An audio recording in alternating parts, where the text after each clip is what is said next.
Boa tarde a todos. Queria agradecer à professora Alexandra Monteiro pela apresentação, pela coordenação dessa mesa, inclusive. E, só para me apresentar, eu sou professor da Faculdade de Medicina da USP, chefio a disciplina de telemedicina e lidero o grupo de pesquisa USP em telemedicina. Na verdade, eu chefio a disciplina de telemedicina recentemente, porque foi criado em 1997 pelo professor Jorge Bon, quando ele viu que era importante trazer o assunto telemedicina para dentro da realidade brasileira. Estou falando em 97, há exatamente 22 anos atrás, nós já tínhamos começado a trabalhar na pós-graduação em telemedicina. Uma primeira parte que eu vou só fazer uma reflexão, porque eu sei que muitas vezes a palavra telemedicina gera um pouco de confusão e entendimentos diferentes, mas eu queria dizer antes isso. A telemedicina, a informática médica, a informática em saúde, estão numa trajetória que nós chamamos de transformação digital da sociedade. E aqui só para mostrar que hoje se fala em Big Data, impressão 3D, sistema cognitivo, robótica, casas inteligentes, cidades inteligentes. Essa é uma transformação natural que vai ocorrer. Então, a telemedicina não é nada novo. Na verdade, a telemedicina é antigo. É na época de 60. Se alguém achar que telemedicina é um assunto novo, está errado. É que a telemedicina se renova a cada 3 ou 4 anos. Tá? Só por esse motivo. Então, a telemedicina é da década de 60, portanto, é muito mais antigo que a internet. Opa, só um pouco. Um outro ponto é, eu sempre ouço falar sobre telemedicina e tem muita gente que tem uma visão errônea. Eu preciso ter um computador e uma câmera e uma conectividade e estou fazendo telemedicina. E eu faço uma analogia. Eu vim para Brasília de avião, de voo. Não é de avião, de voo. Bom, para ter voo eu preciso de um avião. Avião é um assunto tecnológico. Ninguém vai discutir comigo. Eu não sei pilotar avião, então eu preciso de uma tripulação. Também é lógico. Então, para que eu tenha vindo, eu tive que ter um avião e uma tripulação. A minha pergunta, tripulação mais avião fazem o voo? Algumas pessoas vão pensar, sim. Outras vão pensar, se você está fazendo a pergunta, é porque talvez não seja. A resposta é que não é. Avião mais tripulação não é voo. Porque para ter voo, eu preciso ter um sistema de embarque de passageiro, preciso ter piloto fazendo checagem, checklist de segurança da aparelhagem, eu preciso ter um sistema de direcionamento do avião para a pista, eu preciso ter a pista com a sinalização, eu preciso ter torre de controle. Então, um voo é um conjunto de ecossistema interligado com o avião para gerar um serviço eficiente de transporte. Telemedicina é isso. Não basta tecnologia, não basta as pessoas, mas é uma organização de um ecossistema que garante serviço de qualidade. E é isso que tem que ser ensinado para os estudantes. Não é admissível que um estudante se forme, ou um residente se forme, na sua formação, achando que uma webcam, ou uma câmera, ou uma videoconferência é telemedicina. Isso não é telemedicina. WhatsApp não é telemedicina. WhatsApp é um instrumento dentro de um plano assistencial que também pode fazer parte do conjunto de telemedicina. Ele em si sozinho não é telemedicina, porque tem uma série de fraquezas. Se eu estivesse dando áudio de fraquezas do WhatsApp, eu poderia relacionar no mínimo 50. Então, aqui é só para lembrar. Telemedicina tem que ter normas, planejamento, logística, segurança e suporte. Isso que nós temos que ensinar para a graduação, para a residência médica, para a extensão e os outros. Outro ponto, então, aspectos importantes com telemedicina. Se você só colocar em telemedicina, para telemedicina é uma camada de custo. Não tem interesse. Você precisa procurar eficiência. Algumas pessoas talvez até pensam, eu não gosto de usar a palavra telemedicina para redução de custo. Para mim, telemedicina não serve para isso. Para mim, telemedicina serve para aumento de eficiência e redução de desperdício. Porque os profissionais e todos precisam ser remunerados dignamente na sua competência. O que eu posso fazer? Eliminar desperdício, redundância e acelerar o processo de decisão. Então, nós temos que encontrar pontos de melhoria de eficiência, temos que desenvolver anamnese digital e telepropedêutica, temos que desenvolver sistemática de trabalho, organização de rotina e auditoria digital. Uma boa telemedicina tem que funcionar como se fosse um hospital universitário. Reuniões, clínicas de padronização, auditoria por amostragem para ver se houve erro. Tudo isso faz parte de uma telemedicina eficiente. Tá? Então, eu uso a palavra telemedicina responsável, eficiente e sustentável. Tem que ter uma organização de cadeia de serviço, normas e regras, compliance. É inadmissível, mesmo que seja uma pessoa física, querer ofertar um serviço de telemedicina se ele não tem regras, normas. Qualquer empresa que fizer tem que ter uma norma interna, porque a resolução de telemedicina do Conselho Federal de Medicina não entrou até esse detalhe. Mas se der erro, precisa ver o seu plano de contingência, seu plano de controle de qualidade, seu plano de treinamento. Então, não é possível implementar a telemedicina sem ter normas de compliance bem feito, organização de espaços físicos, infraestrutura tecnológica com contingência, segurança digital, formação atualizada e continuada de recurso humano e, naturalmente, definição de honorários e formação e forma de remuneração. Esse é um conjunto que precisa ser visto como ecossistema e isso tem que ser ensinado e não simplesmente aprender errando. Tá? Tanto que, inclusive, no CREMESP fizeram, no ano retrasado, uma pesquisa, os jovens médicos dizem: as nossas faculdades não nos ensinam o que nós precisamos para desenvolver uma atividade médica eficiente. A outra coisa que eu só queria dizer que é o seguinte: não existe telemedicina e medicina. Só existe medicina. A telemedicina está dentro da medicina. Então não tem essa divergência para dizer, não, a telemedicina vai invadir. Não, vocês são a telemedicina. Na hora que nós enxergarmos isto, nós não temos mais a divergência. É a mesma coisa que eu falo, os bancos. É verdade que hoje está começando a ter bancos 100% digitais.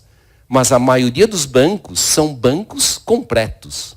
Você vai para um Bradesco, você tem internet banking Bradesco, tem a caixa eletrônica Bradesco e tem a agência Bradesco. E você só tem o banco Bradesco. É mais ou menos isso. A analogia, isto, mas um bom da analogia. Quando eu ouvi as palestras anteriores do Eduardo, do Erno, o que eles quiseram dizer que é uma reorganização. Então, o mais importante é o seguinte, é como a área médica pode reorganizar o sistema de serviço para alcançar a eficiência. Exemplo, internet banking não faz tudo. Você tem que definir os limites. Caixa eletrônica, os limites. E o físico, a sua ação. Então, telemedicina não serve para tudo. Ele tem que ser limitado por meio de regras e formações. Tá? Então, essa é uma analogia que só queria colocar para vocês antes de eu avançar. A outra, webcam mais computador ou videoconferência, também não é telemedicina. A telepropedêutica vai além disso. Exemplo, oxímetro digital para smartphone, eu tenho ultrassom para smartphone e tablet, eu tenho dermatoscópio para smartphone, otoscópio para smartphone, oftalmoscópio, esteto digital, eu posso ter smartwatch, que agora tem device para acompanhar. Isso se chama transformação digital, isso se chama habilidades para complementar o processo formativo. Aí eu digo, estamos avançando numa telemedicina responsável, porque eu também lanço mão de métodos propedêuticos para captação de informações de qualidade. Tá? Então, aqui eu estou mostrando, assim como nós temos que começar a desenvolver o conceito do chamado rede conectada de saúde. Eu não acho que seja apenas uma videoconferência. Eu acho que é uma teledjunta médica. Eu acho que é uma teledjunta especializada. Por que não? Então, como eu disse, não existe a diferença. Existe a organização estratégica. Tá? Então, aqui eu estou mostrando que nós precisamos formar, inclusive, cada vez mais os nossos alunos, futuros médicos, em tecnologias conectadas. A outra que eu acho que vai ser na próxima sessão, que vai ser falada, mas o telemonitoramento contínuo. Exemplo, a atenção em domicílio. Isso aqui são basicamente pequenos robôs e não são tão complexos. E basicamente, suporte com tablet. Tem que ter aplicativo correto, mas ele é uma forma de interação. A isso vão preferir, em vez de chamar de tele, vão chamar de saúde conectada, medicina conectada, monitoramento contínuo ou cuidados integrados em saúde. Bom, agora eu dei a inserção do que é telemedicina, mas o Fábio ele vai falar, mas aqui eu só estou pondo um exemplo de uns dados que o professor Rubens, inclusive, levantou, que é geriatra, sobre impactos, resultados. É por isso que eu disse, lançar uma tecnologia não tem valor se ele não me gera resultados e consequências de eficiência. Tá? Então, exemplo, o telemonitoramento crônico na gestão da saúde, não no tratamento de doença, gestão da saúde, reduz em 45% as taxas de mortalidade. Aí nós começamos a nos orientar. E é isto que tem que ser desenvolvido na formação dos estudantes e residentes. E aí que chega. Esses são exemplos de trabalho que eu tenho feito, exemplo, em graduação. A graduação na Faculdade de Medicina, Faculdade de Odon de Bauru, que abriu o curso médico, e desde o ano passado temos aulas conectadas. A Universidade do Estado do Amazonas, Manaus, na figura do magnífico reitor Reinaldo Costa, incentivou a disciplina obrigatória de telemedicina. A Unilago, que fica em São José do Rio Preto, que desde 2015 achou que era importante que os seus futuros médicos formados deveriam ter telemedicina, mas num assunto muito em comum. Aí depois nós temos a IMESCAN, de Vitória, a Universidade Federal do Sul Bahia, na área de bioética digital. Não se pode entrar em telemedicina se você não sabe o comportamento ético e a responsabilidade digital. Você terá vazamento de dados, você terá desrespeito e outro. Então, a graduação avança muito. O melhor seria que todas as faculdades de medicina tivessem, no mínimo, esse assunto, porque isso não é só em telemedicina, é o comportamento pelo smartphone que vaza dados. Tá? Então, isso é uma formação que deveria ser obrigatória. A outra, pós-graduação. A pós-graduação já temos desde 97, e todos os anos, esse ano já estou com 110 alunos inscritos. Todos os anos são senso estrito. Tá? Essa aqui é uma pós-graduação senso estrito, para quem está fazendo mestrado e doutorado. Então, a formação em telemedicina, residência médica, no Complexo Hospital das Clínicas, desde 2017, juntamente com a Comissão de Ética Médica, tem um conjunto de informação chamado Ética e Responsabilidade Digital, que é obrigatório a todos os médicos residentes. Tá? Então, é uma ação que avança a dermatologia, juntamente com a geriatria, desenvolvendo a interconsulta de dermatologia geriátrica.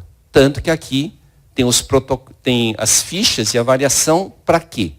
Treinar residentes de geriatria e residentes de dermatologia para saber o que é uma teleconsulta. Teleconsulta, mas interconsulta, inclusive até o nível de digitalização de lâminas anatomopatológicas para fazer uma formação. Somente assim, depois que saírem da instituição, estarão habilitados a desenvolver ações em telemedicina de uma forma responsável. Aqui é uma primeira experiência que eu gostei muito, também da IMESCAN, quando ela começou a desenvolver no ano passado uma pós-graduação lato sensu para habilitar os médicos conceitualmente em telemedicina. Primeiro assunto, ética.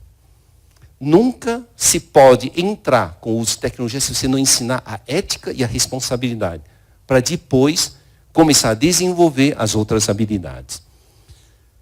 Uma outra forma de estender a educação, talvez seja as redes multicêntricas. Aqui eu estou mostrando a rede Telegelo, do professor Wilson Jacob, já está há 14 anos ininterrupto desenvolvendo a telejunta médica, inclusive com 2 universidades de Portugal, interconectado todos os meses. Então, isto é o potencial de uma telemedicina, ou vão chamar de medicina conectada. Já estou terminando, então só queria pedir para vocês refletirem um pouco, só uma contribuição. Kodak ignorou as potencialidades e evolução das imagens digitais e continua a apostar em filmes. Em fim de 98. Moral da história. Quebrou. A Xerox ignorou as copiadoras pessoais e as impressoras multifuncionais e esqueceu que as pessoas estavam fazendo o processo de descentralização de trabalho. Quando acordou, ela quebrou. E o mais recente é Nokia e BlackBerry. Eu sou daquela época que BlackBerry era status. Você tirava e era um status. Ignoraram um conceito lançado pelo Steve Jobs. Bom, quando o Steve Jobs subiu no palco, eles dominavam a tecnologia da telefonia digital e diziam, vamos ver se isso é um bom telefone.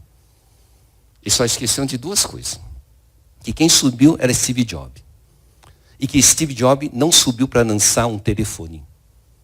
Ele subiu para lançar um computador de bolso que também tem o telefone como aplicativo. Tanto que vocês tiram o teu smartphone, o teu telefone é apenas um aplicativo de um sistema computacional. E quando acordaram, quebraram. Esta é a velocidade da evolução. E aí está uma mensagem que eu peguei, que o segredo do sucesso não é prever o futuro, mas é preparar-se para um futuro que muitas vezes não pode ser previsto. Então, só tem uma forma de fazer uma boa telemedicina. Formar médicos cada vez mais excelentes para que se apropriem da tecnologia e não achem que é algo distante, mas seja incorporado juntamente com eles. Obrigado.